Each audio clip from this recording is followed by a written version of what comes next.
মাজিদা বেগম মই দশম শ্ৰেণীৰ ছাত্ৰী মই হাজো আদৰ্শ বিদ্যাপীঠ হাইস্কুলত পঢ়ি আছোঁ আজি মই এটা প্ৰব্লেমৰ বিষয়ে ক'বলৈ গৈ আছোঁ যিটো কমন প্ৰব্লেম সকলোৰে হয়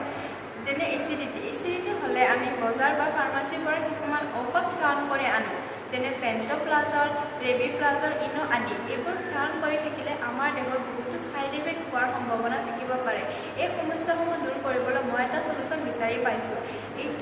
এইটো সমস্যা দূৰ কৰিবলৈ আমি ঘৰুৱা কিছুমান ৰেমেডি ব্যৱহাৰ কৰিব পাৰোঁ